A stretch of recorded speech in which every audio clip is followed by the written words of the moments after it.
We need proof. We need proof that I have the cat. Camel. Oh, gee. He's such a pretty cat. He's a pretty boy. I won't lie, my makeup looks banging. Mine is like non-existent. I'm gonna keep this on. Here, let me touch this up. It's a makeup tutorial. 3CE. Flip it around. Go.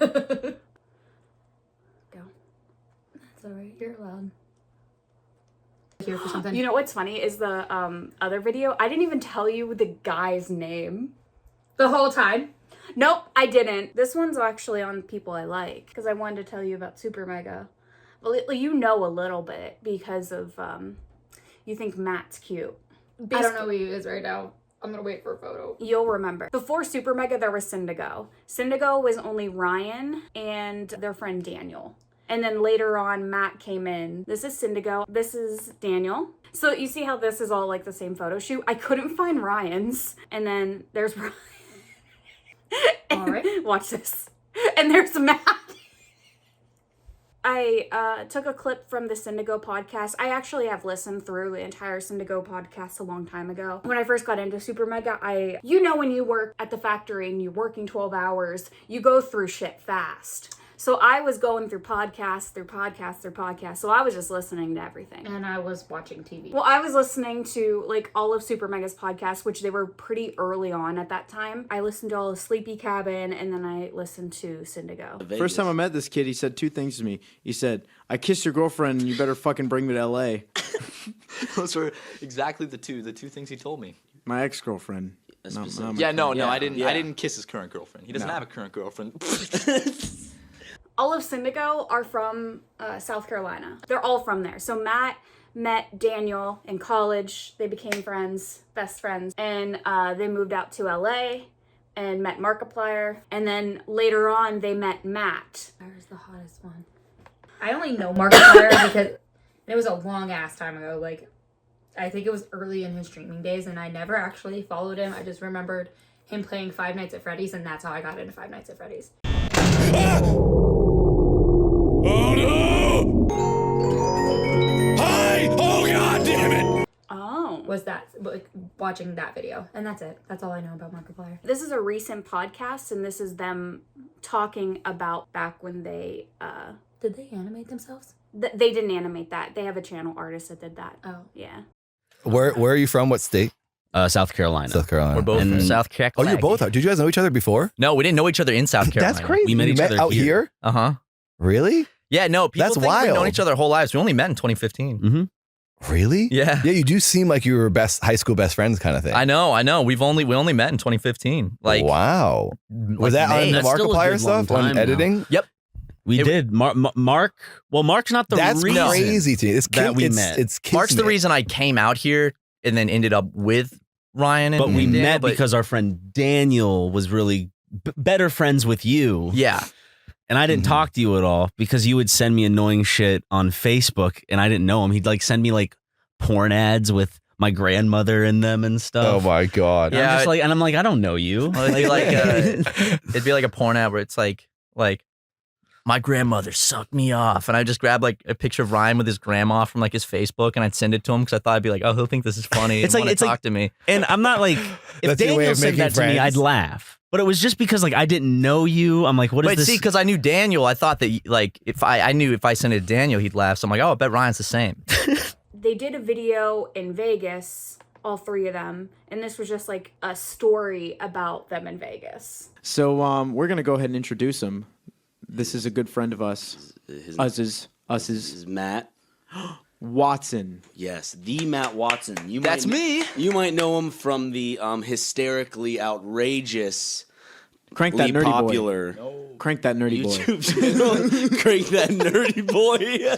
But if you haven't seen that video, then you know him from Kids with Problems, or you've seen him at your college campus or something. Excuse me? That is my ideal punishment from my father, right there. For your father? Nice. For your father? When was the last time your dad was a bad daddy? Daddy. My dad spanked me once, and it's funny. He spanked me. And my mom didn't want me to. This was like last week, and I'm just kidding. He spanked me once, and then he felt so bad the next day. He was like, he just comes in. He comes in. I'm watching TV, and he's like, "Let me see your butt." I was like, what? Because he wanted to see if he left a mark. He felt bad. Matt, how'd you like Vegas? I thought it was dirty, gross. Well, It was okay, fucking I'd go gross. there again. okay. So I've never seen the desert before. How was Vegas? It was dirty, gross. I'd go again. I'd go to us in New York. So driving through the desert in that little Fiat was hell. But when we got to the city of gold, it was incredible. It was incredible driving in and just seeing all the lights. Can we talk about the hookers? Let's talk about the hookers. So they gave out a bunch of cards, like trading cards for hookers. Yeah, it's incredible. It's like they're all Pokemon you can collect. These guys on the street. You called a few of them. Yeah, we Daniel, did. you called We a did. few We too. can call one Call right it now just if to you see want. what was going on. Dude, we should call one. All right, let me go get a card real quick. I'll be right back. Dude, go get one. Let's call one right now. Let's call Vicky. Hello. Hey, do you offer full service? Where are you? Well, first I want. Do you offer full service? What's your name? I mean, you don't even say hi. I'm blah. Oh, sorry, I'm Robert. Nice to meet Okay, you. Robert. Is it gonna be just for you? Yeah, it's just me. Okay, so I do offer full service adult entertainment, babe. Where are you? I'm in this. Oh fuck! Oh shit! Wow, so she's breaking the law. Yeah, we're gonna report her to the police. Pay that tuition, girl. Kudos to that girl. Good on you, Vicky. Good on Vicky. And this was the video that they filmed while in Vegas, and it's probably one of Syndigo's biggest videos ever.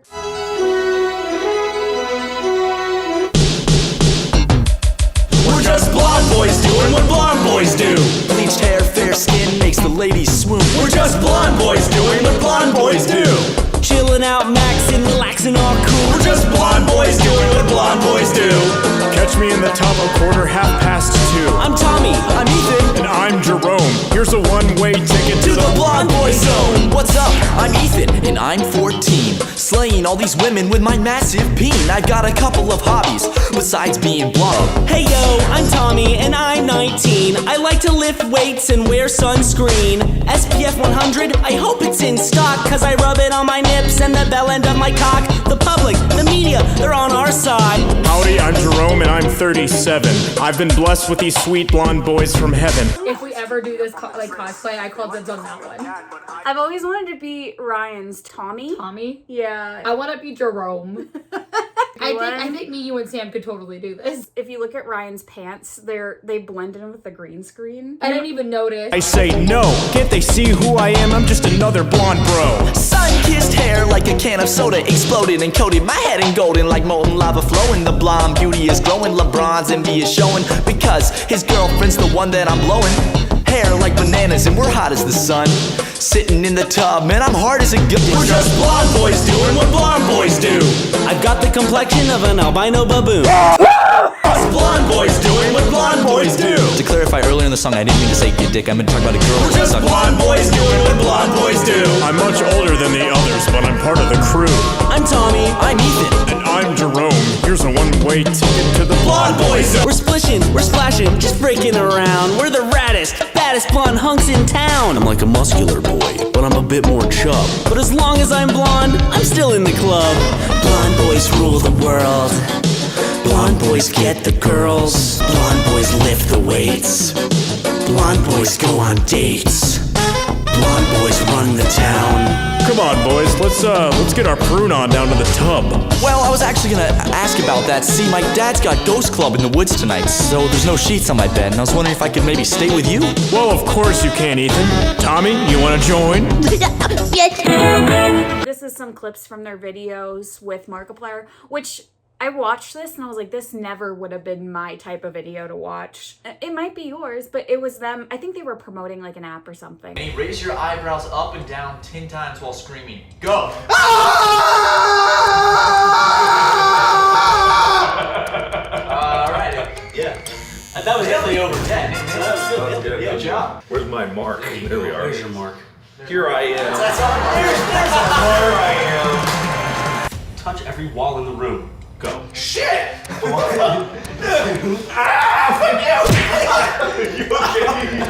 Jesus. Oh,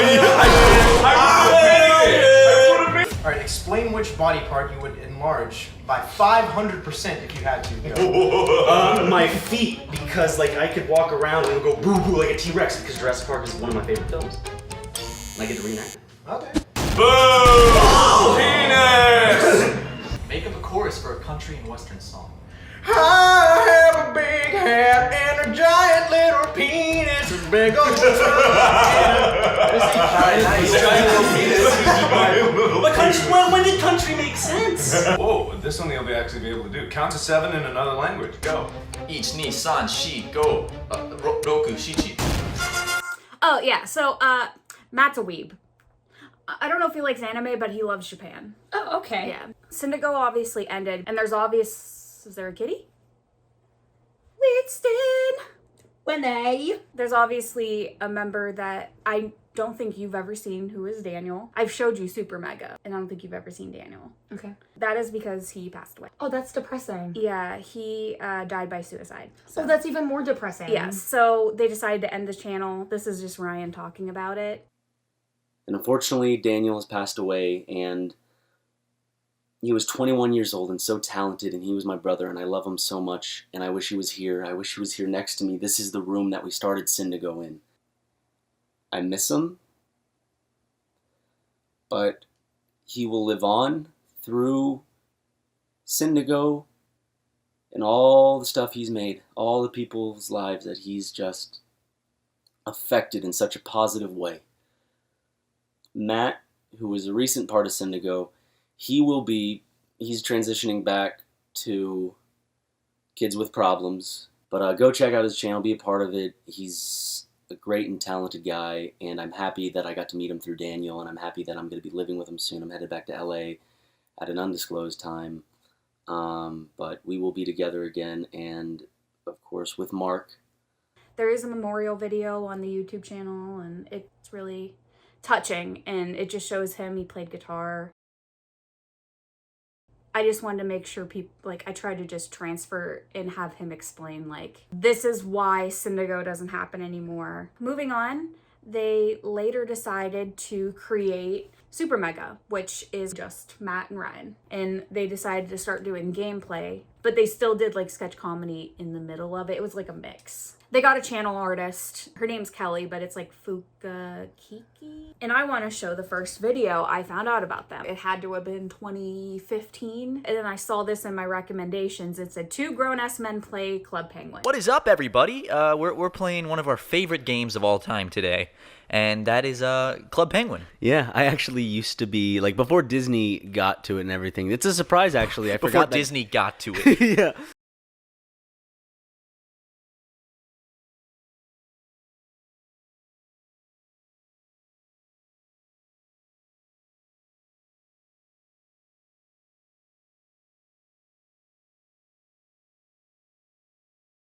Afghanistan.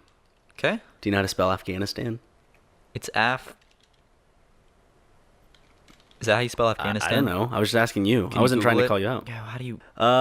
Afghanistan 9. Okay, Afghanistan 9. All right, your parents' email. Well, if they're asking for it, might as well.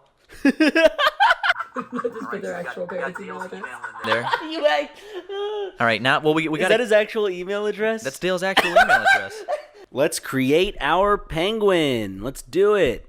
Okay, well...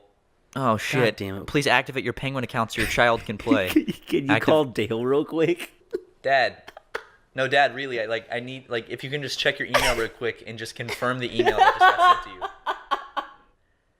I know it's 3 a.m. Really fast, just do it. All right, so my dad gave us the password to his email. We have gotten in. We have activated... So that's like a good first impression. I know it's 3 a.m. Our child... your child's penguin, and my dad also said he's going to change his email password after this. What? He doesn't trust Ryan. How else am I supposed to contact Ann? Ryan? All right, we might as well just sign my dad up for all these. Blood Racing, yes! I remember this game. Couldn't you see like Russia hiding their nuclear launch codes in like a game like Blood Penguin? Because no one would ever guess. Yeah, first place. Fuck you, kid. You realize we're actually playing this against a child right now? It's like, that's a kid just having fun. Well, here's the thing. Either this game is filled with children or 40-year-old men. Which one? It's a polar opposite either way. It's not a mix of the two. Where do we stand on that spectrum? Is that a fucking Ku Klux Klan member? Click Yes? on his person. Who? Which one? This white dude. Look at his outfit. Dude, he's in the fucking clan. He just accepted our friend request too. Why does he say he's offline? This pool party is fucking awesome. Yeah. This is incredible. Dude, this is pool. What? What? I didn't. 24 hours? No. No, come on. I was just expressing myself. I was saying that the party was awesome. What the fuck? What? Dude, Dale's not gonna like this. No, they're gonna send an email to Dale, dude. They're gonna say that you got. Dude, he's gonna kill me. Dude, my dad's gonna fucking kill me, Ryan. They're gonna send like exactly what you typed in. No. So they started meeting some people in the space. They started working for the Game Grumps. I think you talked to me about the Game Grumps when we were doing the Sleepy Cabin. The Sleepy Cabin. Yeah. And I am so mad that that didn't actually make it, because now how is everybody gonna know that I like Zach's voice? Well, now you know. Turn on the TV, they hit the Pentagon! They hit the fucking Pentagon! This is a couple clips from their podcast. Welcome to the Super Mega Cast. I'm Ryan. I'm Matt. And we have two very guests here. We got Chris O'Neill and Ding Dong. Matt, why do people on Twitter dislike you? Because he's mean and bullies them. I bully everyone on Twitter. my mom really likes the Medea movies. What about them? What has she said to you that she likes about them? I think that You think that him and his mom had like really big conversations? What did you like about this one? If they've seen a ton of these movies, I'm sure she said offhand why she appreciates them. Okay. I think my mom is gonna call me after this podcast. It's just gonna say, "You made me out to be a racist." Fuck you, yo bitch. Mom. I love you, Mom. You dirty old slut. Oh, jeez, Chris, I'm gonna put my mom on the phone with you tomorrow. Super glue that thing shut, bitch.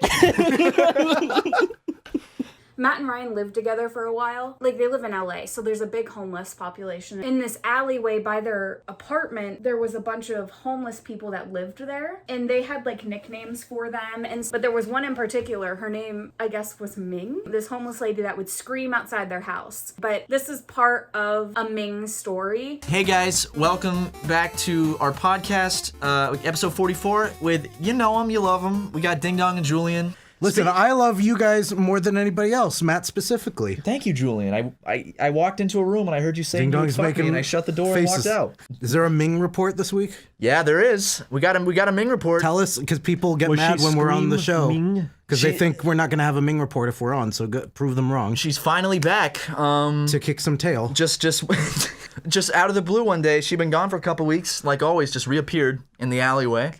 And she's out there, she's screaming, she's dancing, and that's how she materializes. She screams into existence. You just be out there and just appears into reality. A ghostly face opens up in reality and she steps out. She pulls her arms through the... She's in a T-pose and she's rendering in while screaming. But Ryan, you've had some encounters with her. My encounters were, it was about 4:30 in the morning last week, and I'm awoken by screams outside my window. And I look out my window and I saw her out on the street, and she had a Gatorade bottle and she's slamming it on this glass window and she's going, "Ah!" and screaming, and she started dancing. And then another time I saw her outside at an intersection and she was dancing very sassily in the middle of the intersection. Sassy, huh? She's so sassy. And there was a pickup truck. She's a free spirit. She's got so much sass in her step. She's really aggressively sassy. She always puts her hands on her hips and kind of like does this posture where she gets up in your face. She did it to Ryan the other day. But I saw her dancing on a porta potty, like on a... On a porta potty? Up on top Not of on it? top, but like, you know... It's on a grate. It's on a grate, I didn't and she get was mad with at it, that. dancing around like... She was with it? When was this? This was like midnight. No, she has a scooter there. Yeah, the scooter. Skateboards. She also had a scooter. They do videos with Chris O'Neill. Handsome boy. Aww. They did a video that was more sketch comedy with Chris. This is my two lovely uncles.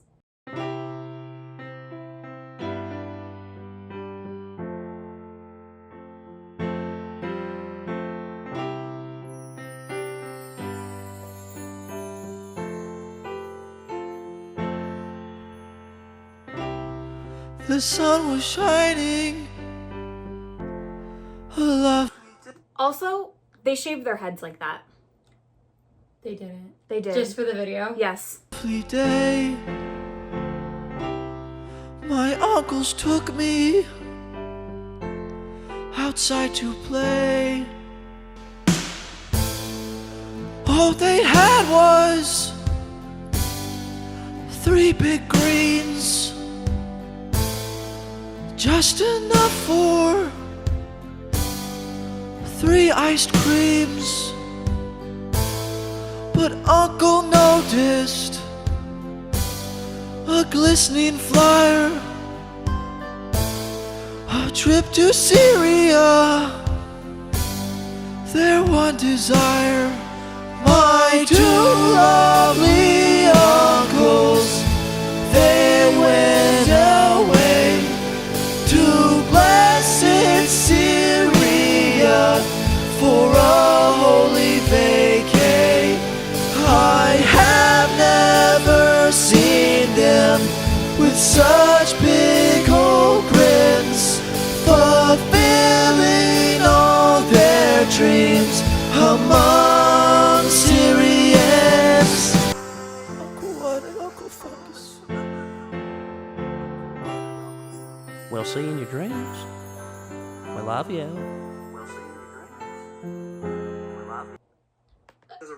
Did you ever notice that I'm pretty sure they spelled peace wrong? Yes, I did. Okay. Were you spell check? I just spit. Yes, I was spell checking it. I was like, that was on purpose. I was like, this doesn't look right. Wasn't supposed to be. I have like some stuff of them being in the videos of Game Grumps or Game Grumps being in their videos. One of the screenshots was that Mario gets to wear a sombrero and a poncho. Is that right? Very traditional Mexican wear, right? But apparently, that is offensive, and they took it out of the final version. Man.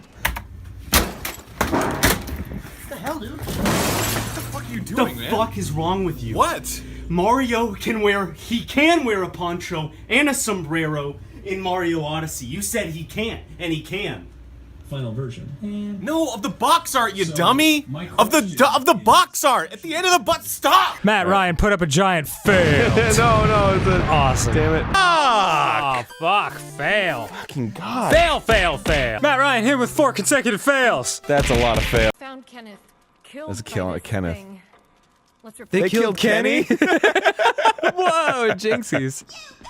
But he's just like, I rub it on my nips and the bell end of my cock. Kills me every fucking time. All right. Apparently, there's a censor nudity button. That's a good sign. Which is always a good sign. Yeah, I noticed. Outlast. What? There's a sensory for nudity on Outlast. So you have to decide if you want that in there, which you should definitely keep that in there. You see dicks. Anybody playing Outlast Trials, you see a lot more than.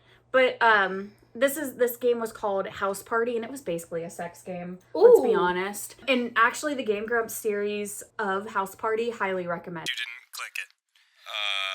Welcome back to House Party. We should say that first. Should I? I should probably click the censor nudity button. No, I want to see it. Fucking Matt Ryan could do that shit. No. They're gonna. They might cut out scenes though. Thank you, says them. Cut. They No. it's on the screen. It says, Fuck you, "Thank Matt you." Ryan. Why are you looking at me like that, dude? I got a signed copy of the Bible. Yeah? Signed by my friend George. First time I ever met you, Aaron, was I came to the Game Grumps office, and you came out in a scooter, and you rode your scooter around, and you went back in the room.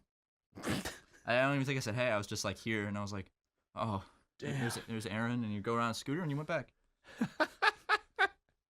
It sounds like me. Hey, Ryan! Aaron and Dan from Game Grumps. What the fuck? You less handsome and less talented versions of us. What is? Were you reading the comments of the recent thing we uploaded together? Yes! No. Fuck! Well, so what is the evidence that makes it right for you to interrupt our recording session? We're doing Let's Plays here, guys. This is like, how many episodes are we in at this 5. point? This is episode 5 of Animal Crossing. Episode 5. Look, we're an hour and 46 minutes into our recording session. Look, I know how dire it is to record Let's Plays. Do you? Yeah, no, we do, okay? This engine runs on Let's Plays, Aaron. It's true. Can you guys do any good SpongeBob impressions? Someone here can. I know that. Let me, I don't know, like... I don't know what's fucking Mr. Krabs sound like. Says him on pirate, here a lot. right? He's like he goes. Chris, you can't do one. You can do plankton really well. Yeah. The Krabby Patty secret formula. Sugar, spice. These Shrimp fried rice. These are the ingredients chosen. I like plankton. It's funny. He's pretty fucking funny, dude. I actually really like those drawing shows. Right now, Chris has a show on Oni Plays where he does it, where he has some of his animating friends come on. It's fun to watch them draw and like see what they come up with on the top of their head. Eventually, they moved out of the Grumps office. They started their own business and had their own employees. They got a building, which they called it an office. It was a house, but they called it the Super Megaplex. They got some people to edit for them. They changed channel artists. These are a couple of their employees that they had. Jackson is someone that they knew from North Carolina, South Carolina. Tucker is videographer. He wasn't one of their employees, but he did do a lot of videos with them. This is Justin. He was their editor. Well, he still is their editor. And then Dawn, which I don't have a picture of, but this was his channel. This was his art. That's definitely giving like Left 4 Speed. It's Fortnite. I know, but like it looks like it's almost drawn the same. Oh, and then they had Leighton. He did like merch. They did end up making a trip out to Japan, and they did a kind of a fun video with Jackson, and then Jackson has a brother, but this is them in Japan. Stop. Cotton candy! Rainbow cotton candy! You look really good, Ryan. You guys are so fucking sweet. Anytime.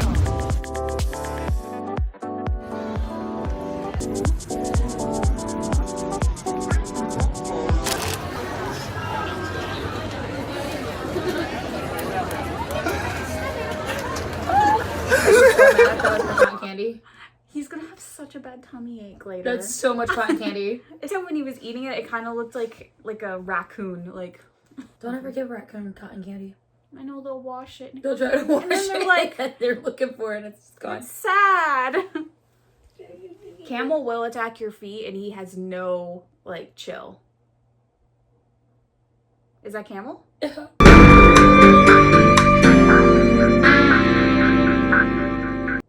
Guess what he's doing right now? Yeah, he's wrapped around my foot, licking my toe. Yeah, he has no chill. Yeah, neither does Anakin. I think I have like a scratch. Yeah. Mm-hmm. Anakin. Yeah. I always forget how stubby your toes are. Shut up! I'm gonna start a feet finder just because there gotta be somebody out there that like little, like, I call them my nubbins. There's gotta be somebody out there. One of the best things about Japan, I miss it. I also miss Japan. a vending machine. Look at this. I'm gonna do a little Boss Coffee, which Tommy Lee Jones is the face of Boss Coffee for some reason. Yo, mama. Ryan, I'm trying to film something. You don't like it? Ugh, I hate more for me, sir.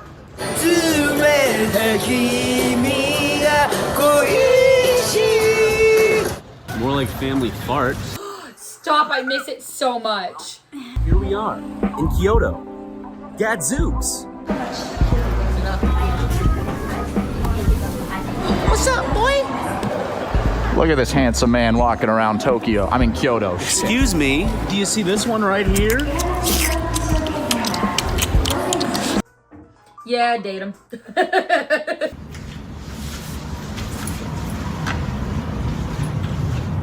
I got a top bunk. We both got top bunks. Hell yeah.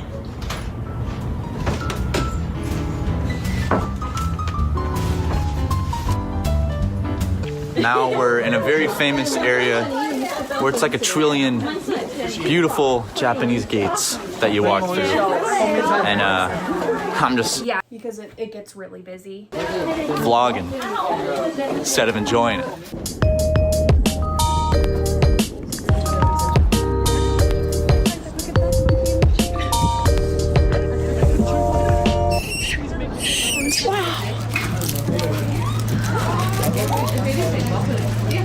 Sir?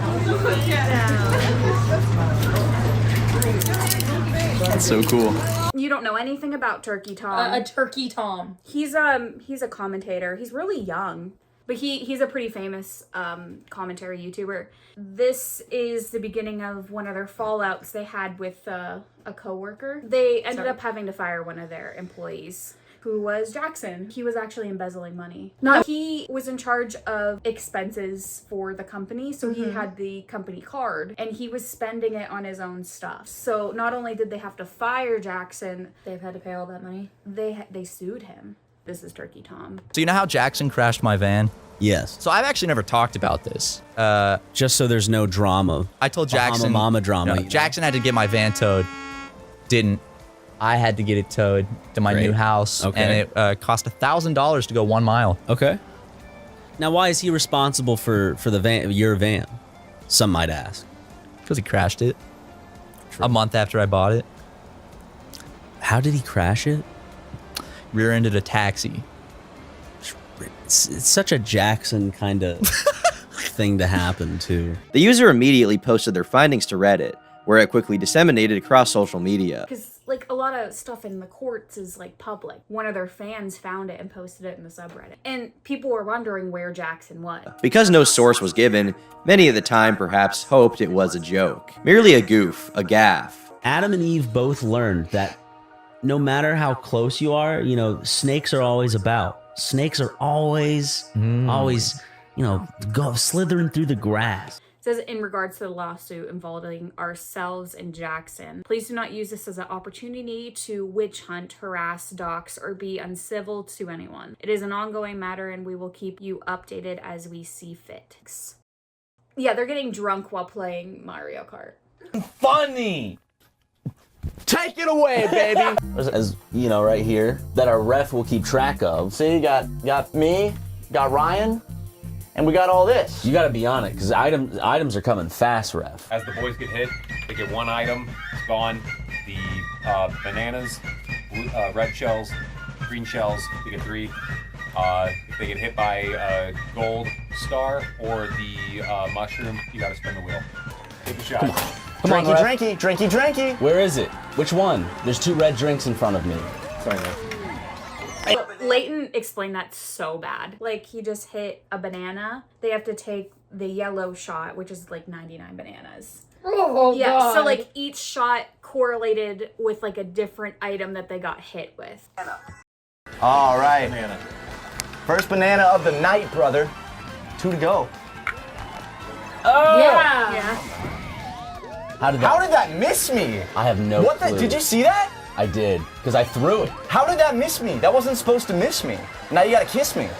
Dude, now you gotta kiss me. No, I don't have to kiss you. Fuck, blue shell. Damn it, no, kiss me. I just got knocked out. Of first place because I was trying to kiss you. Give me a kiss. Take a shot. Ooh. Blue shot. After the race is over. Oh, that one's strong. Right? It's tastes like a Christmas tree. That's gin? Is this gin with blue food coloring? Bombay, yeah, blue sapphire Bombay. Oh! We might have to do all 8 of the new maps. Yeah. Is this mine too? Would you be down to do all 8? Yeah. I'd be down to do all 8. All right, now I'm starting to feel the effects of the ethanol in my blood. Or should we just do these? Let's just do these 4. We'll see. Ryan's done it for the show. Sucks to suck a brother. Would you suck a brother? No, I wouldn't. Would I suck a brother? Are you referring to yourself? Yeah, like is this just some sort of ruse to get me to blow you? No, I've stopped doing those. Oh, I gotta spin the wheel because I got the golden one.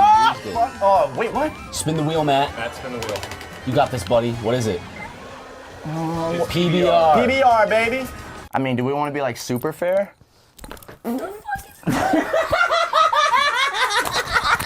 Keep my wife's name out your fucking mouth. What's the outro? You fucking suck. Stop. Like, visually, you can see them getting more drunk. Look at his hair. Also, this is gonna make you sad. He's yelling about Tom Cruise. I know you love Tom Cruise. It's fine. Xenu! Tom Cruise, you're a fucking idiot! Yo. Fuck Tom Cruise! Fuck! Why is Tom Cruise a fucking person to look up to? He's talented at faking emotions! Fuck! fucking deal with your shit, you fucking psychopath! Look up the shit. You suck! Look up the shit about Scientology blows! It's stupid! It's about aliens in a fucking volcano! You're a fucking idiot! Just act, you dumb pretty fucker! As this went on, they actually started to get really big. They started to be in different things, like they did Creator Clash. Creator Clash was created by iDubbbz. At this time when Matt and Ryan were in Creator Clash the first year, it was actually a big deal. Now it's a total catastrophe. I could tell you about that later because there's been a big feud. Basically, they took influencers and had them box. And these are people that have never boxed before, so that's why it was kind of interesting. And Matt and Ryan both did it. But this is Matt's opponent, Nathan Barnett. He's known as Dad online, and they had him on the podcast. I do get a lot of people, like, from your audience who just say they want me to beat you. It's so funny how they're, like, against you, but they're your fans. No, that's like kind of like a repertoire. Is they shit on us, but like, because we gaslight them so much, they gaslight us. Like, I don't know. My friend has a little dent here under his forehead, so he gets it filled with something. It's like Botox? It's like Botox, I think. So he doesn't have a dent. They just like squirt it every year or something. In his head? Yeah, he's got like a dent in his forehead. I should get that. Empty spot. Transplant something in his head. All right, man. Because of my forehead dent? Because I have like that. Yeah. This is being ridiculous. I can't tell if you're doing a bit or if you're just trying to be a jerk. So, well, it really sounds like you care about it now because you're going so exactly. fucking defensive That's what I'm about it. saying. It does sound like I care about it when if you didn't get mad at me in the first place and say, "Oh, you don't have to talk about that," then I just don't want to talk about it because it becomes a whole thing where I just be like, I don't.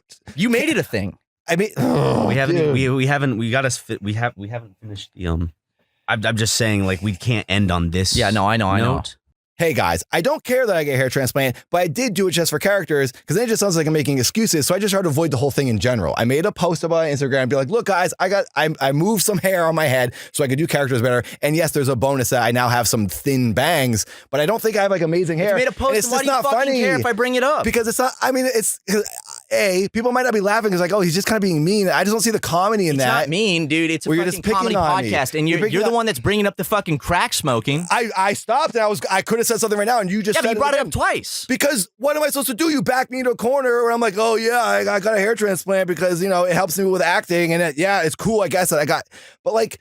You were straight up doing drugs, which is bad for you. Drugs help me with acting. Crack helps with fucking acting. Dude, shut up, man. Stop. I didn't get to do that. There's another podcast I'm supposed to do. I can't do it. I'm here literally for this hour for a weekend for $2,000, and it was just like a waste of my time. Maybe you'd have more money if you didn't spend it on such shitty hair transplants. Whoa, hey, stop! Hey, guys! Serious fucking asshole! Stop! Fuck! So they did that to promote their fight. The fight. Both Matt and Ryan lost. Ryan did better than Matt. He lasted all his rounds. Matt lasted like 23 seconds. And it made it on Joe Rogan. You know Joe Rogan, don't you? Nope, but I'm about to find out. Joe Rogan's like the #1 podcaster. I saw a video today of a boxing match between a father and a son. It made me so sad.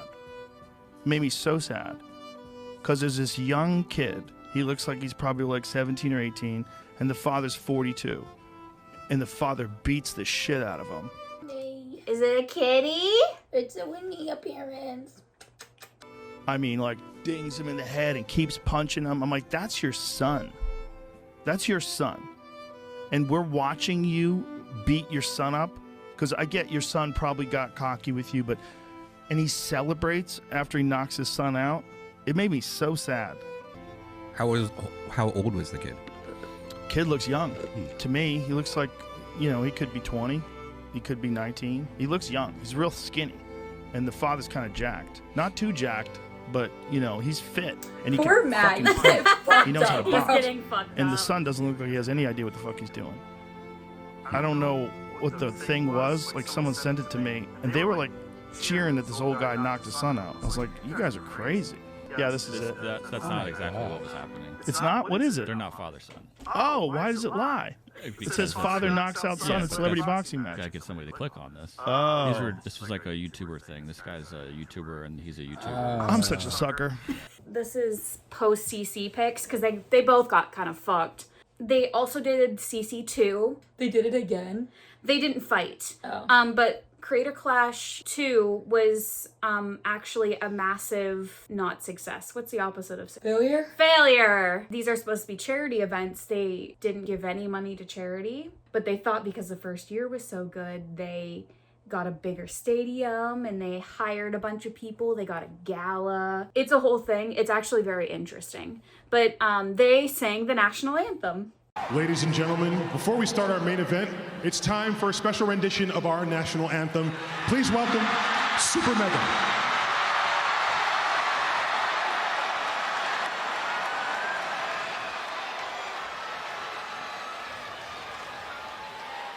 And it didn't even do well. Yeah. It doesn't sound like there's not an audience though. It's not, it didn't sell out like the first one. Okay. They spent money where they shouldn't have spent money. In the event, like all the boxers did not know that no money went to charity until after the event. How y'all doing? Having a lot of fun tonight. We're ready to honor this country the right way, all right? So sing along if you know the words. Just gotta wait for this, Oh, say, can you see by the dawn's early light what so proudly we held at the twilight's last gleaming, whose broad stripes and bright stars through the perilous fight, oh, the ramparts we watched were so gallantly streaming, and the rockets red glare, the bombs bursting in air, and proved through the night that our flag was still there. Oh, say does that star-spangled banner yet wave, the land of the free and the home of the... Well, they're definitely singing.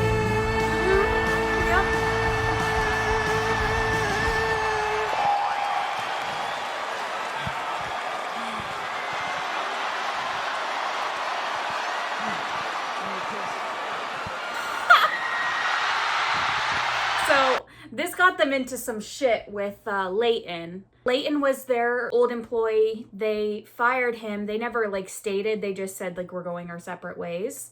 And this happened, the kiss, and Leighton is gay. So this is what Leighton posted. A phony gay kiss for public isn't funny, and neither is all the homophobic shit said in private. He was coming out saying that Matt and Ryan were homophobic, which if you can tell by their humor, it is kind of like crude, like child humor, but like he knew coming into it. He was a fan. Weren't they just talking about in like the last video, like would you blow your homie? Yeah, like, exactly. No, they don't hate gay people. They just make incredible offensive comments because it makes them laugh. There is Super Mega response. I'll just put it on screen. But basically they just said why they fired Leighton. Leighton's bipolar, which my mom's bipolar, so it's whatever. But he didn't know how to manage his emotions correctly, wasn't taking his medicine, all that shit, and they couldn't work together anymore. So Super Mega fired them. They paid him severance, so he got money out of it. And Leighton's coming out saying, well, they paid me to shut up and all this other stuff, so I wouldn't come out against them. And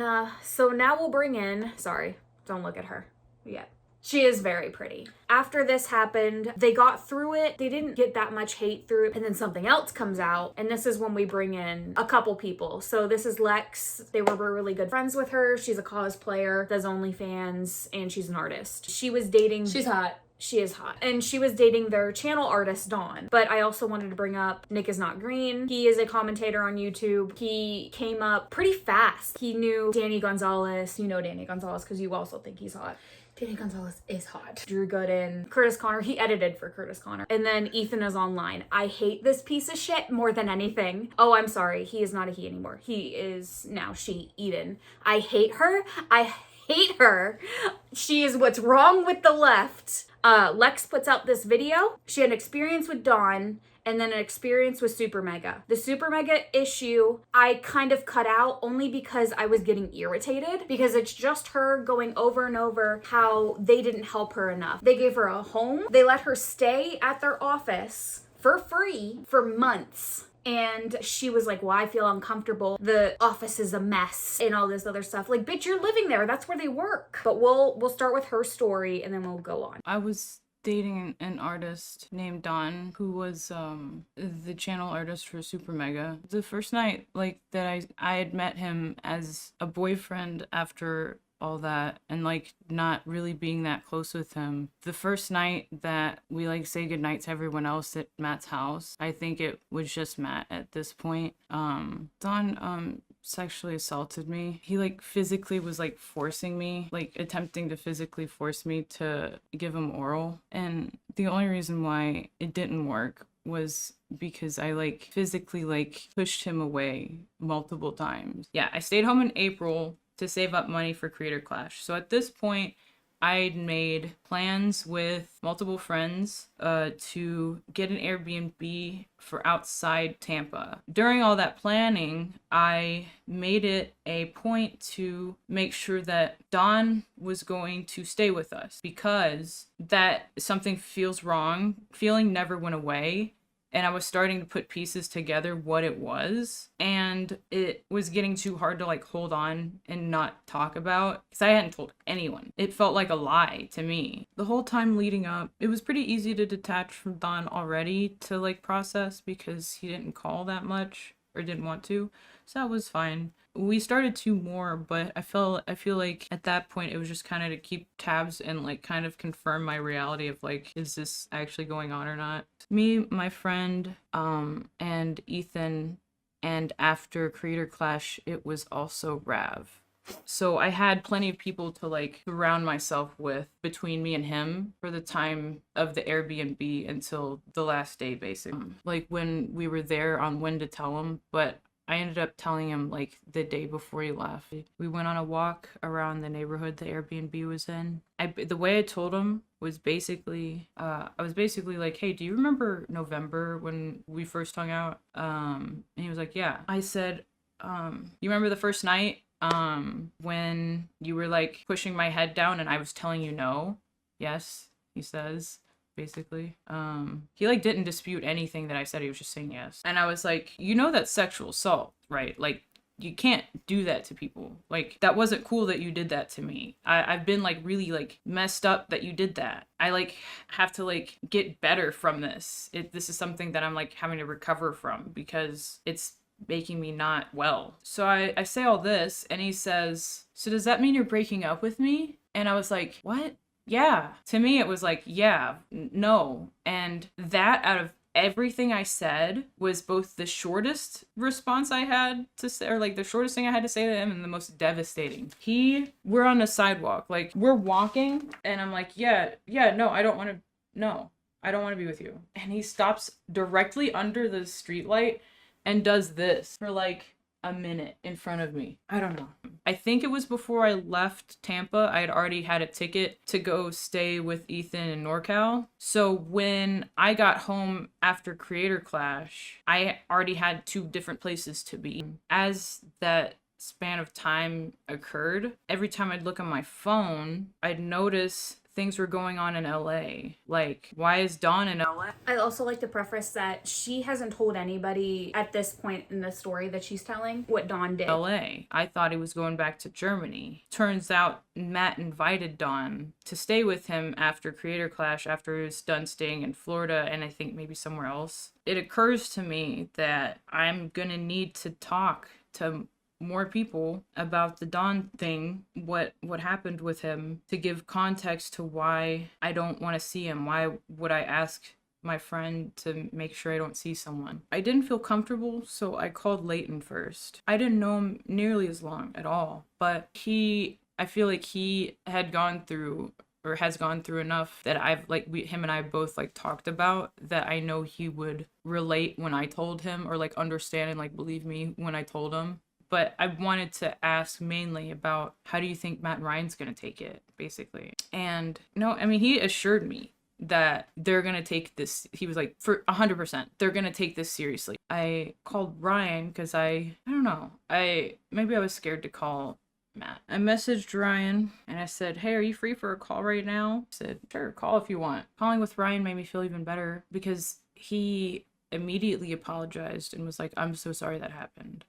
So I hadn't gotten many reactions at all so far, so this was at this point a good one. He went into detail just saying like, you know, what he did was wrong and he deserves, you know, to be held accountable for what he did. Stuff that you generally would want to hear, I think. For me, my perspective is, this guy's staying at your house. I'm coming to LA to stay at your office. He did this to me at your house. You deserve to know what he did, the guy staying at your place, did to me at your house.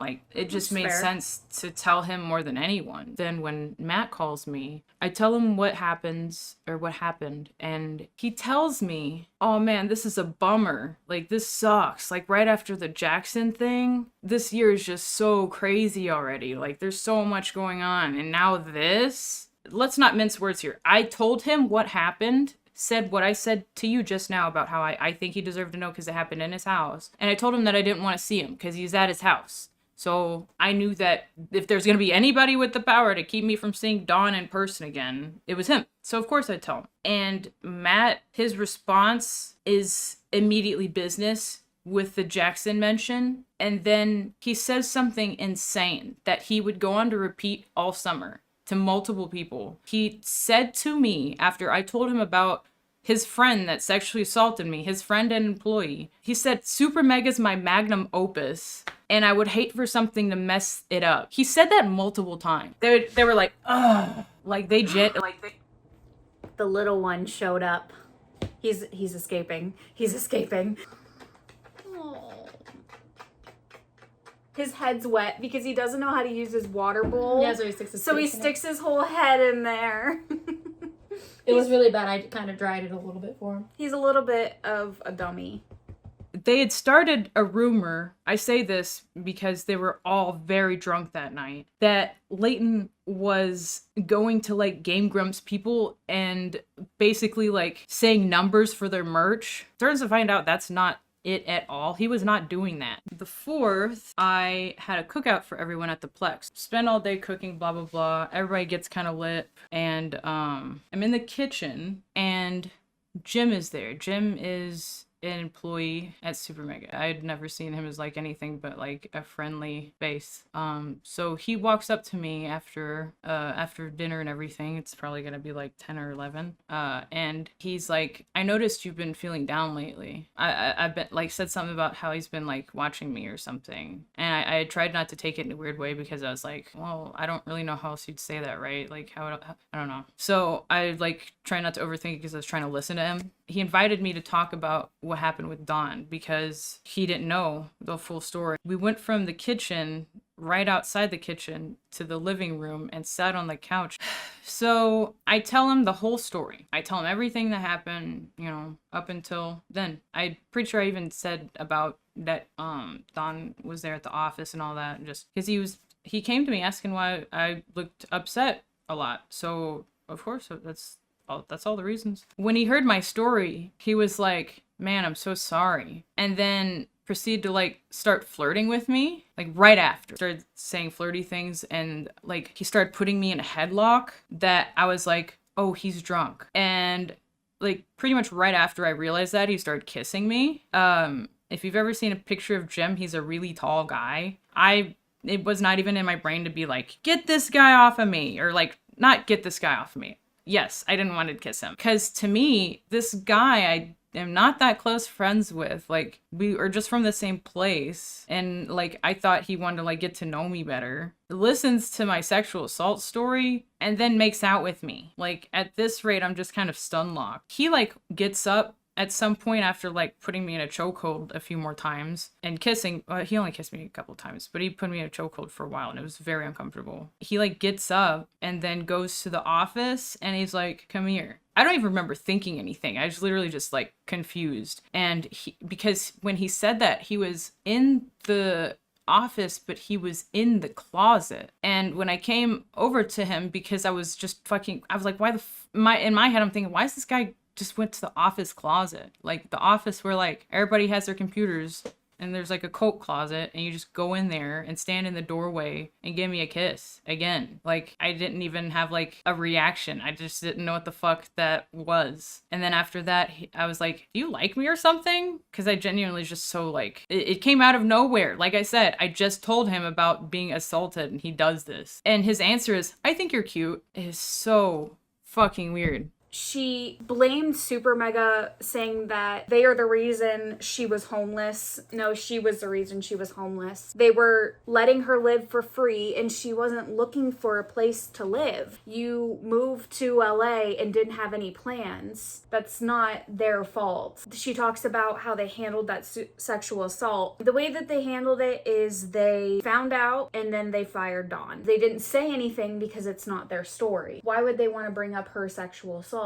Yeah, that's true. Behind the scenes, Dawn was working with another animator and they contacted that animator and said, hey, Dawn did this. Like, you don't want to work with him. So they were doing the right things behind the scenes, maybe not as well as they could have. These are young business owners that are still trying to figure it out, you know? And they made some mistakes. At first didn't start out as very big, but it ended up blowing up because Nick Is Not Green actually decided to talk about it. And I don't have that video because he deleted it. Video is going to be a little bit different than normal. It's not really about a drama or any like internet tomfoolery. It's actually a much more serious story that involves someone that I'm personally friends with, someone who goes by the name Lex or Lex Updog online. And she's also the partner of one of my very good friends, Ethan Is Online, and that's kind of how I first began learning about this situation. And if you don't remember Matt and Ryan, you might remember them from the first Creator Clash where they both had the shit beaten out of them. Multiple friends of his and people in his social circle have talked about how Matt has used this phrase when talking about his channel, despite the fact that it's really not something to be that proud of. Again, Jim being the freak who kissed Lex after she told him that she was sexually assaulted. Can I put a photo of him up on the screen?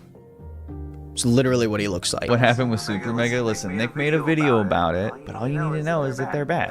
Go to their sub. This clip pissed me off, and this is how I knew there was no credibility. I believe her sexual assault story. That's her story. But after that, anything involving Super Mega, I dismissed. Because her and her new boyfriend decided to go live and celebrate their downfall. With Super Mega, listen, Nick made a video about it, but all you need to know is that they're bad. Go to their subreddit. There's plenty of information. Google Super Mega subreddit and go there now. Look at anything. Look at the first post. It's been trending all weekend. It's funny how fast everyone turned on Super Mega. Yeah, and I think that goes to show, right? Kind of self-fulfilling in a sense. Yeah, and they just hit 1 million and then lost it because of this. After this happened, Leighton did a live stream and decided to talk shit about Super Mega and then made this sexual assault story about himself. To cry about, but like they used to make comments at the office because they knew how bad their jokes were. If they would make comments that someday I was gonna come into the office and shoot up the place, that like fucking hurt. Like Matt and Ryan use the hard R. They use the N-word. I have, not just when they hint at it and call it Chuck E. Cheese's middle name and give it a new name. I just want to say that joke is fucking stupid. They said that Chuck E. Cheese's middle name is the N-word. Chuck E. Cheese's full name is Charles Entertainment Cheese. Get it right. Those guys, yeah, they would use the N-word. I heard it every once in a while. I asked them, I said, is it the N-word? Like, word for word what I just said. I didn't actually use the N-word to confirm. I said, is it the N-word? And I could, they like start laughing.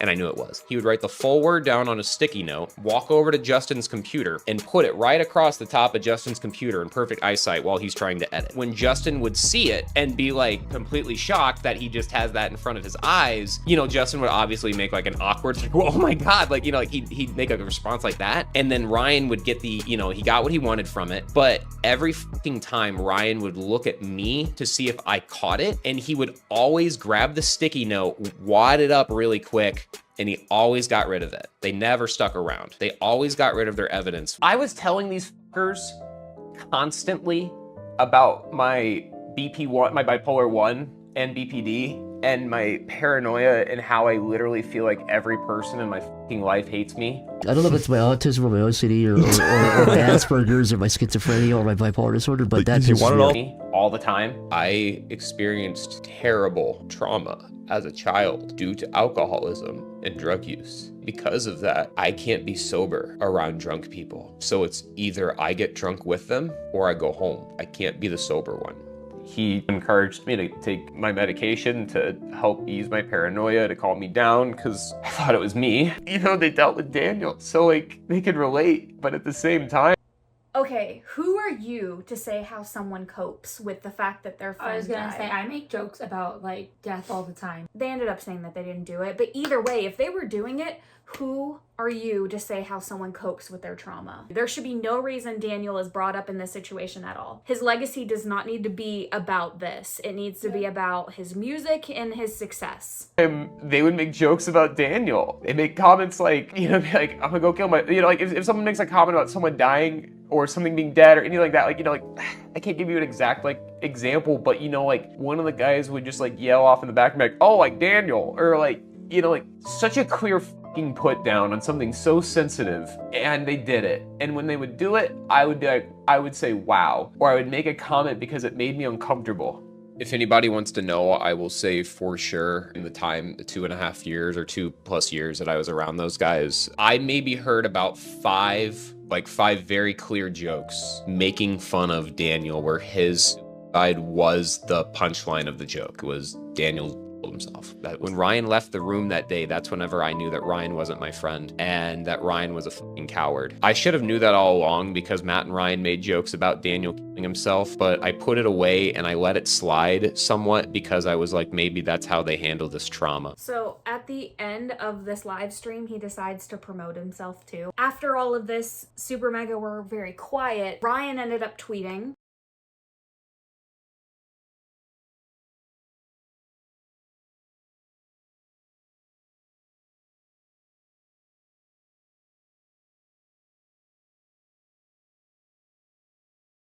they did respond. They made videos separately. The videos are still on their channel and everything. They have nothing to hide. Matt went first. Matt was a lot longer. I'm gonna go ahead and read what Lex posted on Twitter so you can get her words verbatim on everything that happened. And then I'm gonna try to supply as much additional context as I can and explain what happened from my perspective.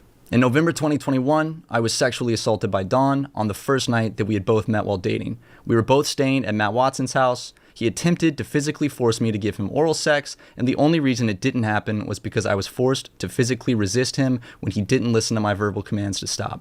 I waited to confront Dawn until Creator Clash 2022, where I could keep it offline and then never see him again, but then Dawn was invited to Matt's house in LA right before I moved to LA to stay in the house that they used as an office, aka the Super Megaplex. I called them before I got there to tell them what happened so I could avoid being around Dawn, but they gave me mixed messages. Ryan one of support, and 2 days later Matt a phone call where he went into lawyer mode and promptly explained to me that technically Dawn isn't an employee, so we don't have to do anything, how Super Mega is his magnum opus, and how this would be very bad for them if anyone found out. Days later, they talked to Dawn privately at Matt's house where they proceeded to explain to try and get his side of his story, left the conversation with Dawn saying he didn't know what he did wrong, and Matt and Ryan deciding for me that Dawn and I just needed to talk things out in person.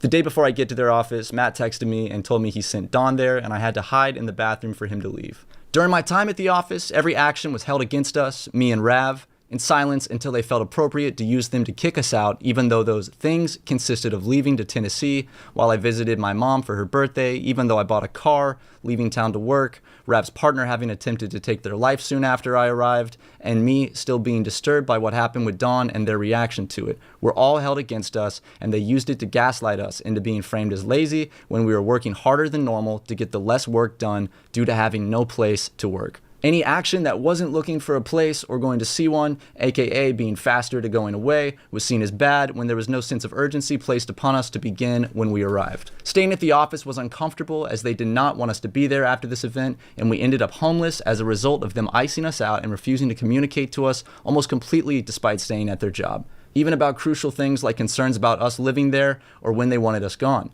Matt and Ryan instead delegated this responsibility to their employees, who we saw as friends, asking us to help them with chores around the house until they had them correspond instead about moving out. upon which we realized what was going on and saw ourselves out before we got kicked out. After this, we had no communication with them. We were robbed on the way out of and back from LA. We lost almost everything we had, and we couldn't get our belongings from the office while living in the car and from hotel to hotel for a while because they weren't talking to us. I felt like I couldn't talk about what was going on with me for the past year because I'd have to explain things that Matt and Ryan clearly didn't want people to know. Why can't he read and I can't? That would have took. He actually is doing. That would have taken me so long. I would have had to read it for you. I know. So I want to begin by offering Lex the deepest and most sincere apology because the bottom line is Ryan and myself did not handle the situation well. There are a lot of ways that we could have handled the situation better, and we didn't. I also want to state that we never took any action to cover up a sexual assault, and we never tried to cover Dawn from any consequences. And I'll go into that more as we progress through the video. After returning home from Creator Clash, I got a call from Dawn. He told me he was essentially stuck in Florida because he's from Germany and he had no money and didn't know what to do. And at this time, I didn't know any specifics of what had happened with the breakup. He mentioned to me that they had been distant and then ended up just breaking up. That was the extent of my knowledge on the split at the time. Feeling bad for Dawn, I offered to get him a one-way plane ticket to LA to come crash at my place until he could find a way to get back to Germany. He took me up on the offer, and on May 23rd, he flew out to LA. And the whole time, I was none the wiser on what had actually taken place between him and Lex. And if I had known, I would not have invited him out to LA to stay with me. I would not have housed him. This was something that I did not expect from Dawn, and truth be told, I had a bit of a hard time accepting it. I soon asked Dawn about this. I can understand that. Imagine you have a friend and you find out they sexually assaulted someone. Yeah. It's a hard pill to swallow. I can see why he had a hard time with it. Yeah. Because a lot of people want to go right away and be like, oh, I would just ice them out immediately. And I'm like, this is like years long friendships. But So also you have to consider like this is like it's his job too, and it's probably really hard to Navigate. determine like what professionally appropriate and Yeah. like, also try to balance out your friendship, and then you also have to accept the fact that like your friend might not be a good person and Yeah. he could have done something terrible. Yeah.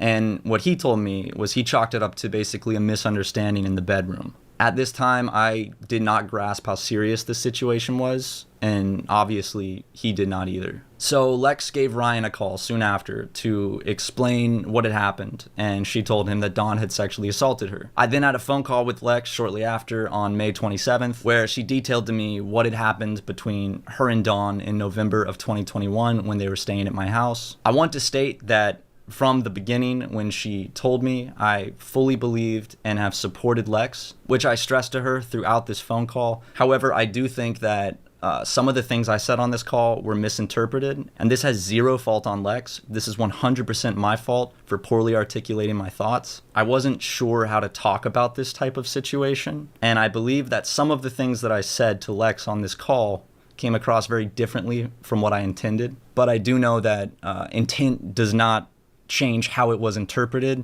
and how Lex felt about it. I told Lex that Ryan and I fully supported her, that we believed her 100%, and that we would be there for her. To be honest, I was terrified of misstepping in this situation due to its sensitive nature and how close it was to home. I was not sure how to navigate it. This was all new territory to me.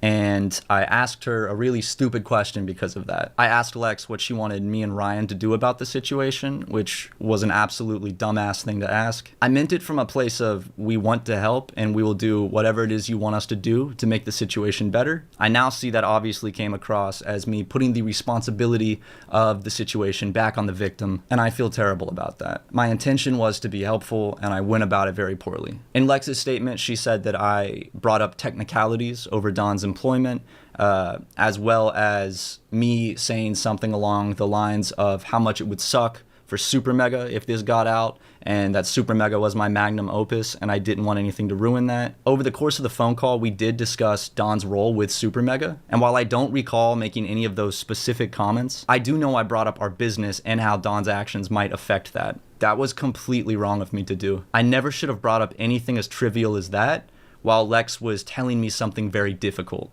I was kind of freaking out and I was thinking out loud. It should not have even been on my mind, and that was selfish of me. What I should have done was just listened and offered support and not question anything. Rav and Lex have both mentioned that I've made comments where I've said, well, Dawn isn't technically an employee, so we don't have to do anything. I don't see the logic in that or why I would have said that, because that's... Oh my God.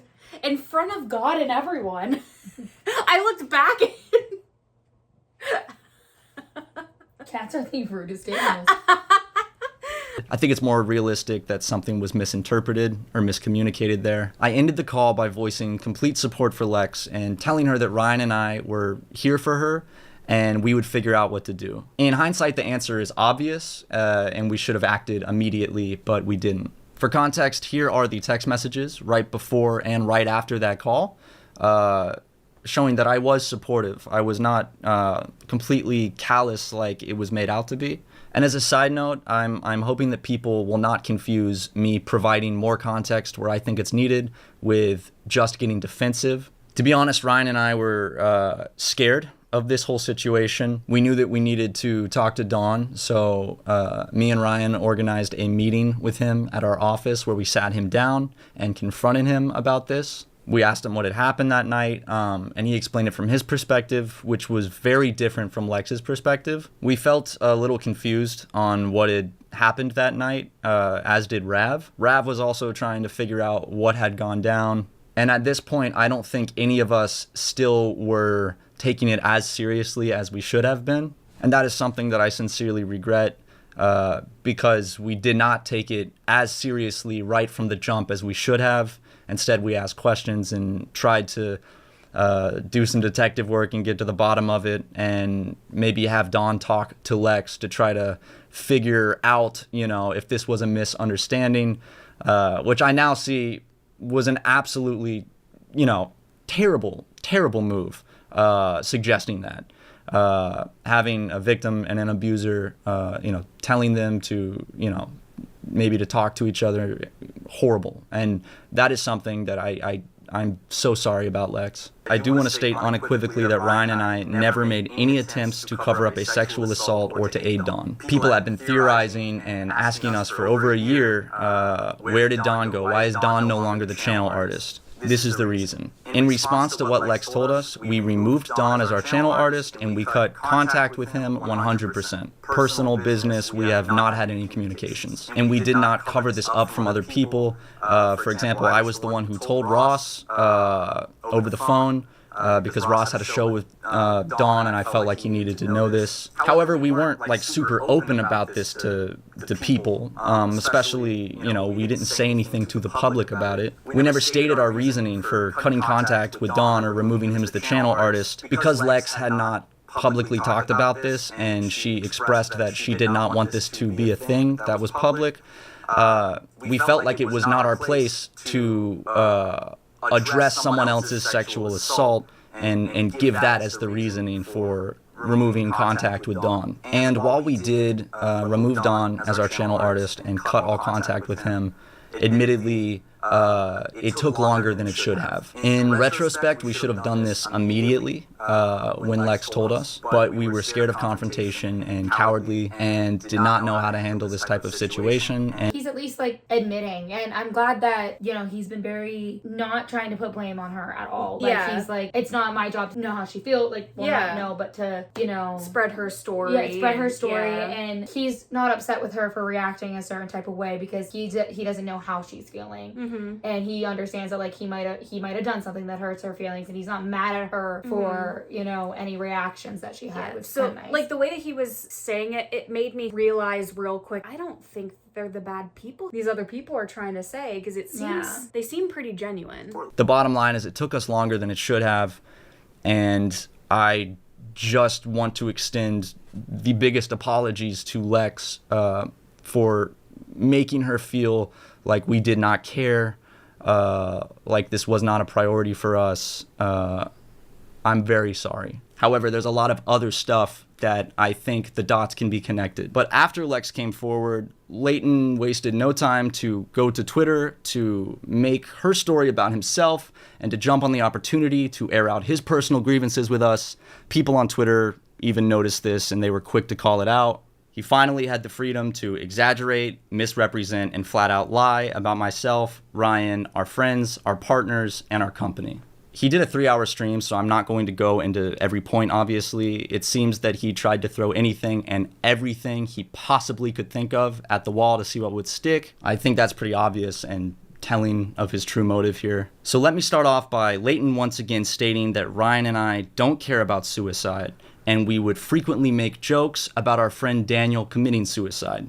This is so unbelievably offensive and honestly disgusting to me. To weaponize the death of one of our best friends whom he did not even know in a pathetic attempt to smear our names and make us look worse is not only low, but it shows a complete disregard for caring about suicide and mental health, except for when it's convenient to use as an excuse, a crutch, or a weapon. Throughout the stream, Leighton portrays myself and Ryan as horrible monsters who mistreated Rav and Lex and commonly complained about them at the office. While it is true that we had complaints about their extended stay at our office, Leighton was no stranger to complaining about this with us, and there are even texts to show that he was frustrated and complained just as much as us. Leighton also said that we repeatedly made him uncomfortable by exposing ourselves to him around the office. That's a joke they would do. They would show each other their dicks, which is like, that's such a dude thing. That is. It's true that we did do a lot of crude jackass-style bits around the office, and that's apparent in our videos too. But if Leighton ever felt uncomfortable by any of that, he never showed it, and he never brought it up.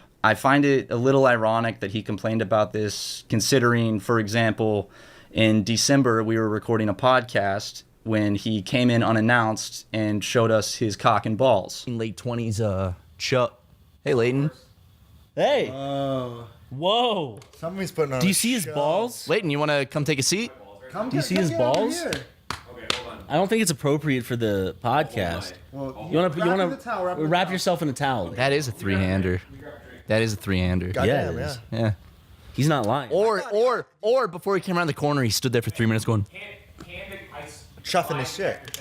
"You're chuffing it, dude." He said, lie detector test, I'm completely soft right now.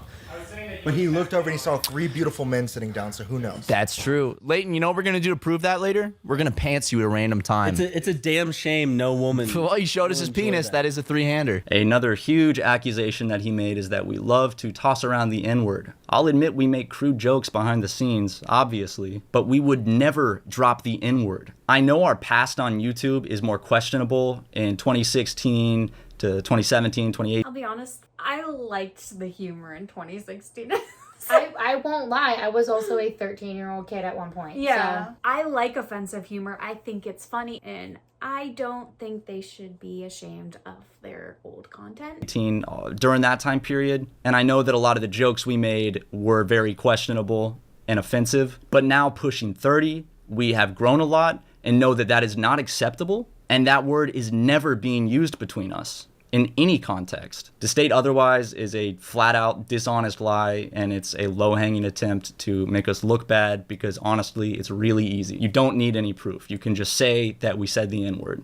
The Chuck E. Cheese joke is real, but the joke was that you can't say his middle name. It's a really stupid joke. It's not even funny. The joke is based on the trivia fact where people are like, do you know what Chuck E. Cheese's middle name actually is, what the letter stands for?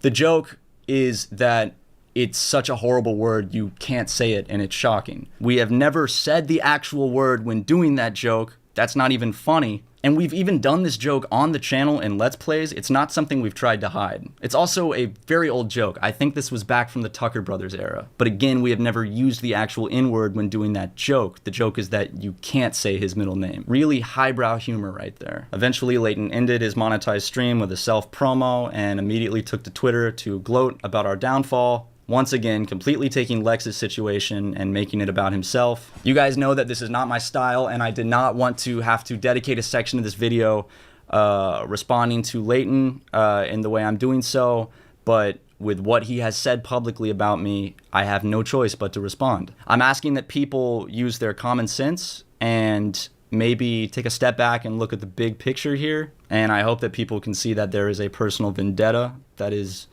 being blown up here and used. Bye. Here is Ryan's response. It's a ton shorter. Trigger warning for those who are sensitive to conversations about sexual assault. On the night of May 25th, Lex reached out to me through text. They wanted to talk about something. I said okay. She called. I answered. And she began to confide in me about a sexual assault that she experienced by our mutual friend, Don, who was our channel artist at the time. I took these allegations seriously and expressed my support for Lex, and I asked her permission to talk to Don about the sexual assault directly. Unfortunately, my words ended up ringing hollow as Matt and I continuously tiptoed around the subject. We didn't expect this from Don. Nobody expects their friend to do something this serious to another friend. We selfishly waited until we felt comfortable to have this discussion with Don instead of having the victim's back immediately. Matt and I did eventually sit down with Don to have this discussion.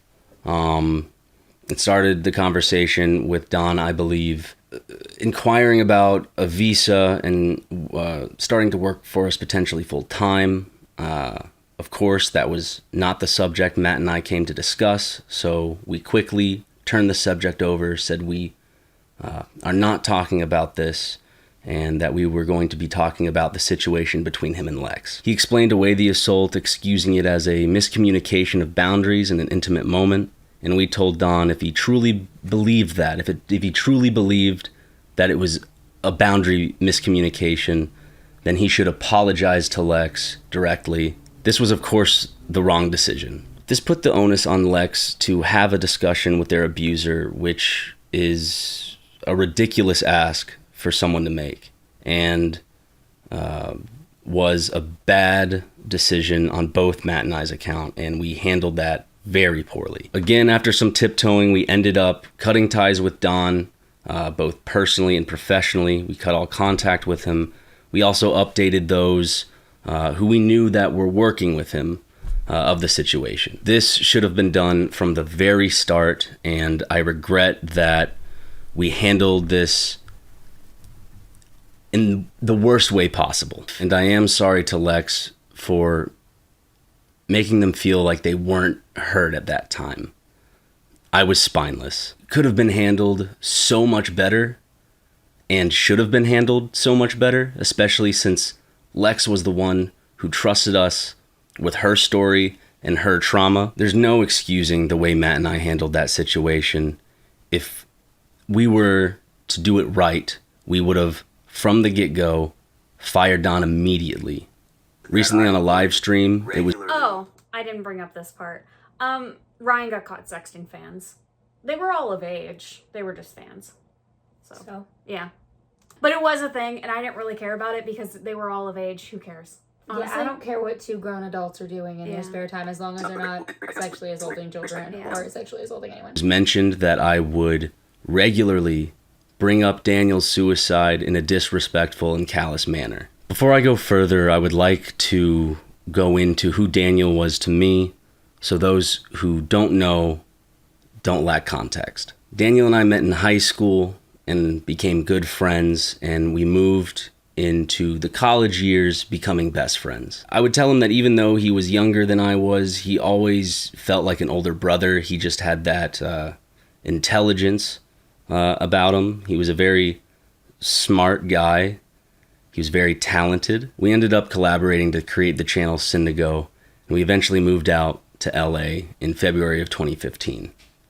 Daniel and I got an apartment together, but then eventually moved into a house with both Matt and Mark. On September 16th, 2015, while Matt was in South Carolina and Mark was at work, I found Daniel unresponsive in his room due to an apparent suicide attempt. He was taken off of life support on September 18th of 2015. To address these allegations head on about me making fun of the suicide of my best friend, I just want to state that it's just untrue. The person making these claims never knew Daniel. They definitely were not a part of the group that experienced the trauma of losing him. And I think, honestly, it is disrespectful to bring him up as a weapon. I felt like he was just brought into the situation for drama's sake to try to hurt me or Matt or hurt our image. I have done enough shit to tarnish my image, but I will not stand by and let someone talk lies about the way I talked or treated my trauma in regards to Daniel. The sole focus of all of this should have been about the support that Lex needed and about how we mishandled the situation. All of the attention should have been on Lex. Why Daniel was brought into it, I have no idea. I just wish personally he was left out of this completely. I want to end this by giving one last apology to everyone who was affected by my actions. Lex, you deserved a lot better. As I said before, there is no excuse. I was simply a coward. I thought it was important to keep that story by the fact that Ryan found Daniel. Not only did they lose a friend and have trauma with that, but Ryan fucking found him. That's gonna fuck you up for life. Nick Is Not Green came back out. He decided to try and double down on Super Mega because of this response that they did. But because it's deleted, I had to take it from Papa Gut. This is Papa Gut. We love him. Hi, Papa Gut. Epic, cool stuff. Anyway, Nick Is Not Green has decided to respond to the Super Mega criticisms. He's been getting hit pretty hard lately. Ryan from Super Mega came forward and said, like, hey, hello, this Nick Is Not Green guy pushed a lot of misinformation. He's absolutely correct. Nick Is Not Green is not a good person, in my opinion.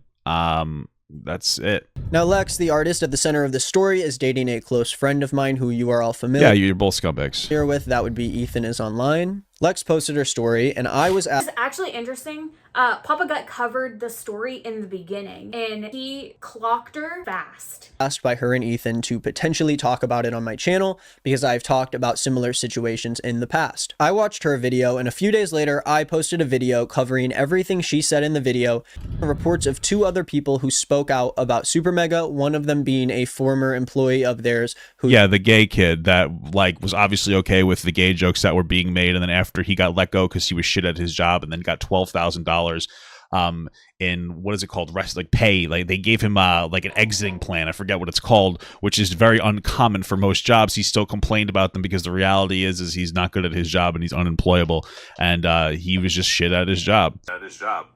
With Ethan and Lex at the time Hi, of Dad. the video releasing. Now, after I released this initial video,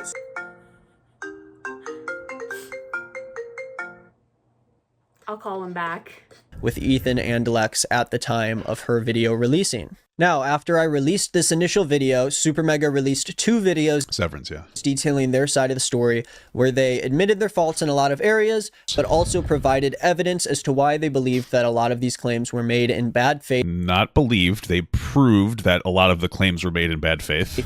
To hurt their channel, specifically targeting Layden's response as a highly falsified story that could not be trusted. Now, in one of these videos, Matt Watson claimed that a lot of these channels speaking out against them were directly tied to Layden, and even made the false claim that I am close friends with Layden, pushing the narrative that he was just a disgruntled ex-employee. He was a that's the gay kid. He was a disgruntled ex-employee. Orchestrated these people to speak out. They weren't pushing a narrative. Shut the fuck up. Negatively against Super Mega and So this is kind of how Papa Gut does his commentary. Sometimes he'll be playing WoW too. I love that he's just like clocking them like immediately. Yeah. Like he'll say something, he's pausing it, it just instant.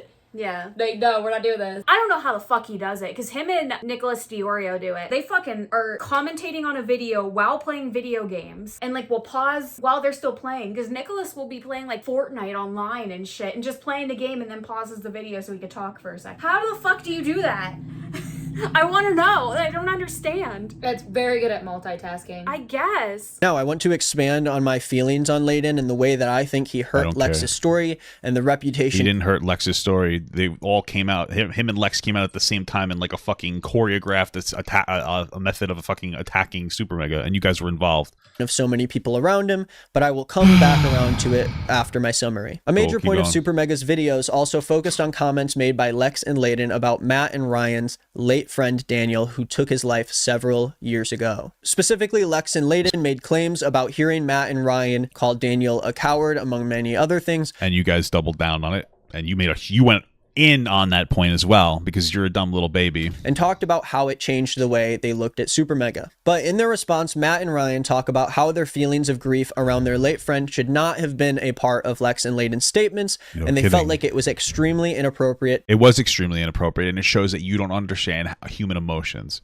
To bring this up and use it against them. Now, I believe this part is important here, and I will be expanding on it later in the video, but I just want to make it clear that Daniel should not have been mentioned in anyone's videos about the situation, and you mentioned it heavily, including Lex. Because it was a part of multiple stories that I was summarizing in my video, I, of course, decided to include it as valuable information, but the purpose of my video on Super Mega was to highlight the stories that were told by Matt and Ryan that attempted to discredit the victim in the story and anyone who was... Nobody discredited anybody.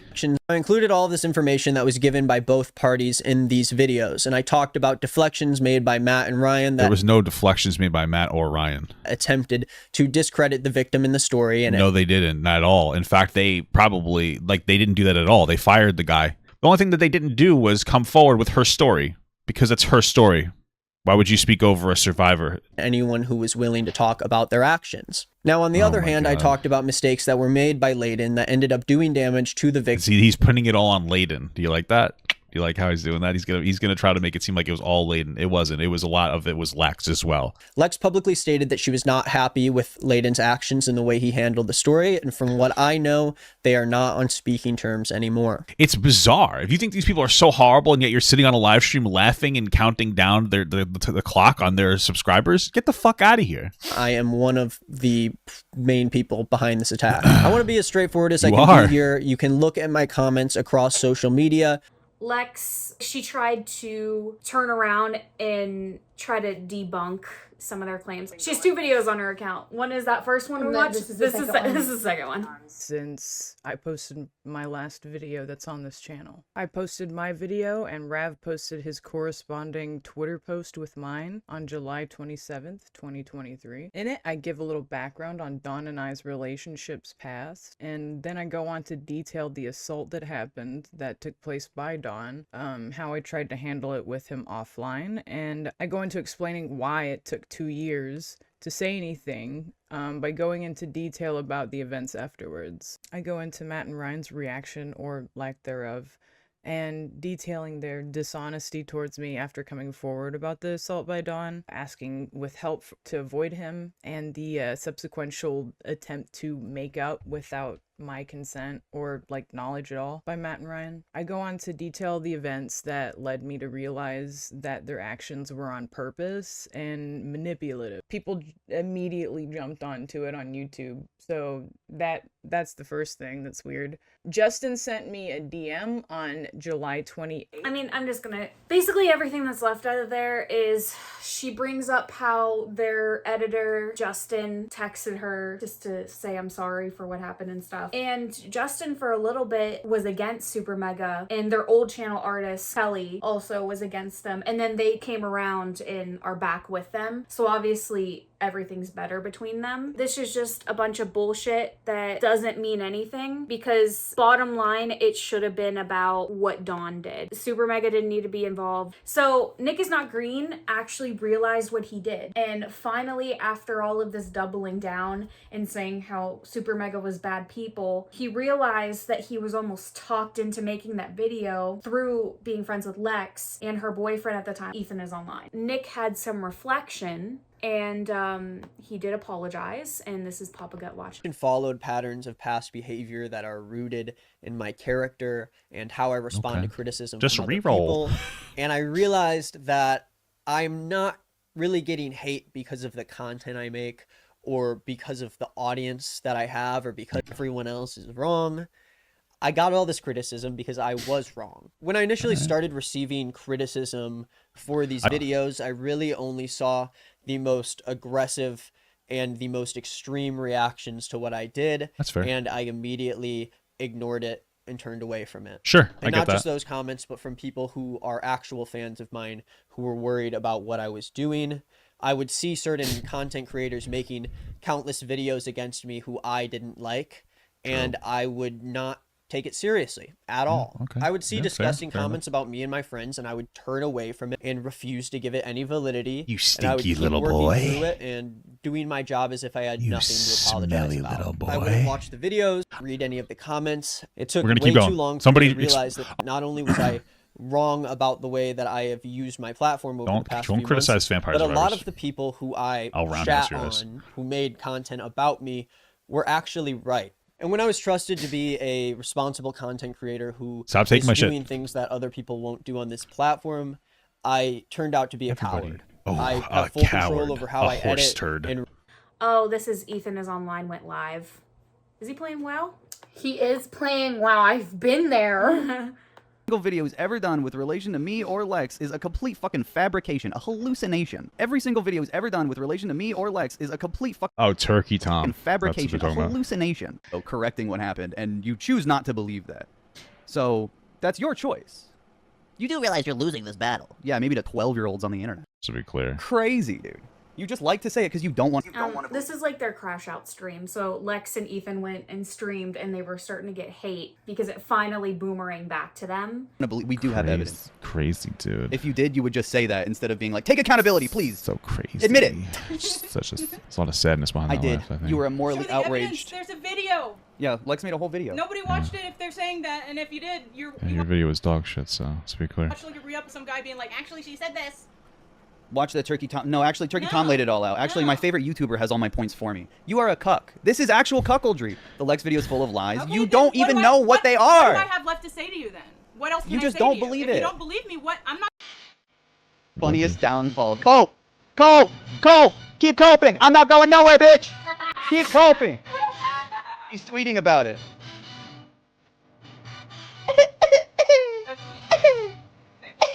The fuck? Bring up a point. Bye! Almost every video Nick is not green where the thumbnail's racist. I don't want to go over all their dumbass thumbnails. Explain. You didn't watch my video then, bozo! Yeah, watch Lex's video. What the fuck is wrong with What do you you? think it was for? Moron. Idiot! Dude. What do you think it was for? Oh my god, her laugh got worse. What the fuck? Literally called how they covered it up and lied about it. I also literally did. I literally did. I literally explained it in this VOD. And you're just not acknowledging that. It's not in the clip. Not go to school. No, they literally did it. Super Mega took some time off. They finally came back, and this is the video they came back with.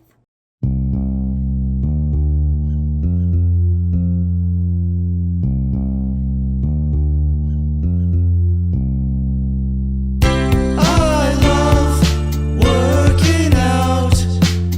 My friends come over and we work out. Lifting iron and pumping the weights. Oh boy, oh god, this feels great. The sun is shining on Muscle Beach. Drinking lots of protein and eating lots of meat. Packing pounds on, nothing can compare. Don't worry, ladies, there's plenty to share. Yeah, these weights, they feel really good. I like lifting weights. Yeah, these weights, I lift them.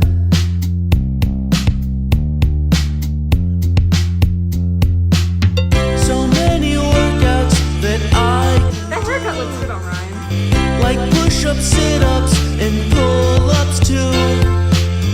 And when girls see me, they wanna have sex, but I don't let them. I'm not an object.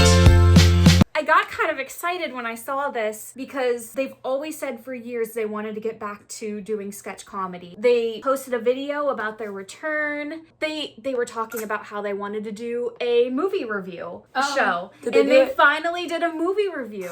I've probably seen this movie more than I've seen any other movie. Even more than Big Mama's House? How about Norbit? Yeah, actually. Damn. Surprisingly. Can't sit here. Little fucker. That's a good one. Can't sit here. But wait. It's funny what a young man recollects. You can sit here if you want. Because I don't remember being born. From that day on, we was always together. Ginny and me was like peas and carrots. That's like me and Ryan. We're like peas and carrots. Hate that guy on the left. Hate the way he looks. Bill Clinton. Scary as shit. He could play Bill Clinton pretty well. Like, they were doing stuff they wanted to do. It seemed like they were happier. Oh, look, Nicholas Diorio is live. I don't know who that is. Charlie Kirk is a casualty of radicalization. Let's not talk about that right now. Nick is Not Green did some reflecting and realized he was in the wrong, and he took a year off of YouTube. He was off for a long time. Recently posted this video about his digital footprint, and he did talk about the Super Mega situation. Around this time, there was a popular YouTube channel that close friends of mine really did not like. My friend's partner used to work for this channel, and they were regularly telling me about these horrible experiences that they were having working with this channel. After months of hearing about these experiences, my friend's partner decided to go ahead and make a video calling out and exposing these YouTubers, and they asked me if I would make a video about it and spread the word. I eagerly agreed to do it. I was actually a big fan of this YouTube channel when I started making videos. I had a bunch of their merch, I bought their book, and in 2021 I even made a tier list video ranking hot cartoon moms from a tier list that they made for their channel. But obviously my love for this channel turned into this extreme distaste, and so I made my video and I did not hold back, really at all. I didn't even wait for this channel to respond to the allegations before I made my video, and I made it very clear what side I was on before they had the chance to say anything. In this video, I relentlessly went after these YouTubers, and I made a lot of mean jokes that were really in bad taste given how serious the allegations were. The original video had private information about the personal lives of these people, and it wasn't just them, but like the innocent people around them that had to deal with this information being publicized by people like me. A few days later, this channel came out and gave a very lengthy and serious response to all of this,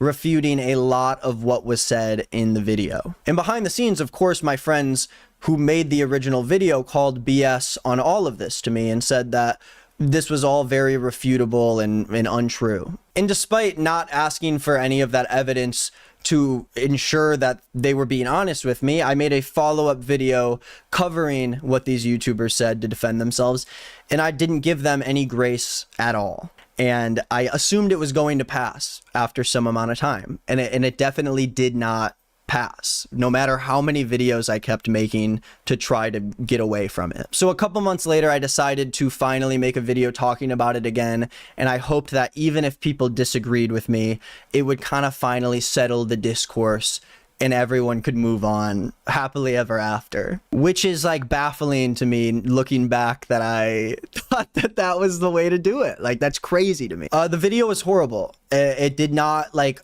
own up to me doing anything wrong, and it honestly made things even worse. And over the next few days, I decided to take the video down, and I slowly started walking back things that I said, and I finally made the decision to cut off my friends who I initially made the video for in the first place, because they still strongly believed that we did not do anything wrong and that there was no reason to apologize. But even after taking down these videos, the association that this whole controversy had to my channel and to my face made it very hard for me to make things right and gain anyone's trust back. And after continually just trying to post through it, I finally took yet another break from posting YouTube videos at the end of 2023. It took until January, 6 months after the initial videos, for me to finally put out a proper apology. And by this point, it was far too late for me to make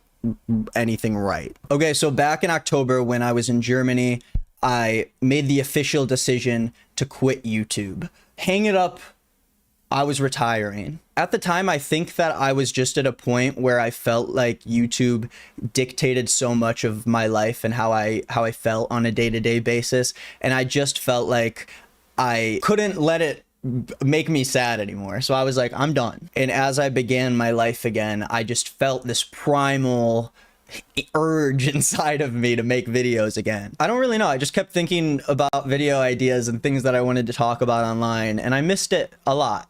And I knew it was going to be like really uncomfortable to initially get back into it, but I didn't want to just like give up on it forever. Nick is Not Green actually kind of had a happy ending too. He came back to YouTube and he seems like he's doing pretty well. I told you how Ethan Online is now Eden Online. She sucks. She's always sucked though. Okay, we're going to a haunted house. Bye.